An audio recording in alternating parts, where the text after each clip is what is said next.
Hi hello എല്ലാ കൂട്ടുകാർക്കും നമ്മുടെ പുതിയൊരു വീഡിയോയിലേക്ക് സ്വാഗതം. അപ്പോൾ മക്കളെ, നമ്മൾക്ക് ചക്ക കിട്ടിയിട്ടുണ്ട്. ഈ ചക്ക എന്ന് പറഞ്ഞാൽ ഒരു പഴുത്തതുമല്ല പച്ചയല്ല, ആ നടുപ്രായത്തിൽ നിൽക്കണ ഒരു ചക്കയാണ് കേട്ടോ കിട്ടിയിട്ടുള്ളത്. അപ്പോൾ ഇത് വെച്ചിട്ട് 4 മണിക്ക് എന്നല്ല, ഈ മഴ സമയത്തൊക്കെ നമുക്ക് ചൂടോടെ കൂടി കഴിക്കാൻ, കട്ടൻ ചായയുടെ കൂടെ പാൽച്ചായയുടെ കൂടെ ഒക്കെ കഴിക്കാൻ പറ്റുന്ന അടിപൊളി സംഭവമാണ് കേട്ടോ ഉണ്ടാക്കാൻ പോണത്. നല്ല രസമാണ് കഴിക്കാനായിട്ട്. എന്തായാലും ചെയ്യാത്തവരൊക്കെ ഒന്ന് ചെയ്ത് നോക്കിയിട്ടോ മക്കളെ. അപ്പോൾ അതിനായിട്ട് ഞാനിത് നമ്മൾ ചക്ക നമ്മൾ ചക്ക പൊരിക്കാൻ നേരെയാക്കില്ലേ അങ്ങനെ നീളക്കണേ. അപ്പോൾ അതുപോലെയാണ് ഇങ്ങനെ കഷ്ണാക്കിയിട്ട് വെച്ചേക്കുന്നത്. പിന്നെ അതിലേക്ക് കുറച്ച് മുളക് പൊടിയും മഞ്ഞൾപ്പൊടിയും പിന്നെ പാകത്തിനുള്ള ഉപ്പും ഇട്ടിട്ട് നന്നായി ഒന്നങ്ങോട്ട് കുഴച്ചെടുക്കുന്നുണ്ട്. പിന്നെ ഒരു നുള്ളി പെരുജീരകം കൂടി ചേർക്കുന്നുണ്ട് കേട്ടോ. പെരുജീരകം ഇട്ടെടുത്ത ഒരു പ്രത്യേക ഒരു മണം ടേസ്റ്റൊക്കെയാണ്.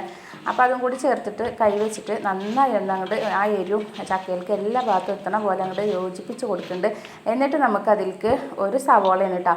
ഒരു സവോള ചെറുതായിട്ട് നമ്മൾ മുട്ടക്കൊക്കെ അരിയണ പോലെ അരിഞ്ഞിട്ട് അതിലേക്ക് ചേർക്കുന്നുണ്ട്. പിന്നെ ഒരു 2 വെളുത്തുള്ളി ചെറുതായി അരിഞ്ഞതും 2 പച്ചമുളക് ചെറുതായി അരിഞ്ഞതും കറിവേപ്പിൻ്റെ ഇല ഇതുപോലെ നുറുക്കിയിട്ട് ഇട്ട് കൊടുക്കുന്നുണ്ട്. ഇട്ട് കൊടുത്തതിന് ശേഷം നമ്മൾ ഇതിലേക്ക് കോൺഫ്ലവറിൻ്റെ പൊടിയാണ് ചേർത്ത് കൊടുക്കുന്നത്. കോൺഫ്ലവറിൻ്റെ പൊടി ഒരു നമുക്കിങ്ങനെ മസാലയൊക്കെ ഒന്നത് സെറ്റായി കിട്ടാനാണ് കേട്ടോ ഈ ചക്കയിലേക്ക്. കാരണം ചക്കയാണല്ലോ നമ്മൾ കുഴച്ചെടുക്കുമ്പോൾ ഇതിങ്ങനെ വേറിട്ട് വരും. അപ്പോൾ അതൊന്ന് സെറ്റാകാൻ വേണ്ടിയിട്ടാണ് നമ്മൾ കോൺഫ്ലവറിൻ്റെ പൊടി ചേർത്ത് കൊടുക്കുന്നത്. എന്നിട്ട് മൈദ ചേർക്കുകയാണെങ്കിൽ നമുക്ക് ഇതിൻ്റെ ആവശ്യമില്ല കേട്ടോ. കാരണം മൈദ ഒരുവിധം ഒട്ടിപ്പിടിക്കുന്ന സാധനമായതുകൊണ്ട് മൈദ ഇപ്പോൾ ഞാൻ ചേർക്കണില്ല. അത് കാരണമാണ് കോൺഫ്ലവറിൻ്റെ പൊടി ചേർത്തത്. പിന്നെ ഇതിലേക്ക് ചേർത്ത് കൊടുക്കുന്നത് ഗോതമ്പിൻ്റെ പൊടിയാണ് കേട്ടോ. ഗോതമ്പിൻ്റെ പൊടി നമ്മൾ ഇത് കുഴച്ച് കയ്യിൽ കിട്ടണ ആ പരുവത്തിനാണ് ചേർത്ത് കൊടുക്കുക. അപ്പോൾ എന്നിട്ട് നന്നായിട്ടൊന്ന് അങ്ങോട്ട് യോജിപ്പിച്ചെടുക്കുക. എന്നിട്ട് നമുക്കിങ്ങനെ ഉരുളാക്കിയിട്ട് നമ്മുടെ കൈക്ക് ഇങ്ങനെ സെറ്റായി വരണം. കണ്ടില്ലേ ഇതുപോലെ. എന്നാൽ അതുവരെ നമുക്ക് ഗോതമ്പിൻ്റെ പൊടി ചേർത്ത് കൊടുക്കാം കേട്ടോ. എന്നിട്ട് ഞാനിതൊന്ന് ഒരു 10 മിനിറ്റോളം ഇങ്ങനെ മാറ്റി വെക്കുകയാണ്. മാറ്റി വെച്ചതിന് ശേഷം 10 മിനിറ്റ് കഴിഞ്ഞിട്ട് നമ്മൾ നോക്കുമ്പോൾ നമുക്ക് കറക്റ്റായി കിട്ടിയിട്ടുണ്ട്. കണ്ടില്ലേ, കൈക്ക് ലേശം ഒരു എണ്ണ അല്ലെങ്കിൽ വെള്ളാട്ടം ആക്കിയിട്ട് ഇതുപോലെ ഉരുണ്ടാക്കുമ്പോൾ നമുക്ക് നല്ല ഇതിൽ കിട്ടിക്കോളും.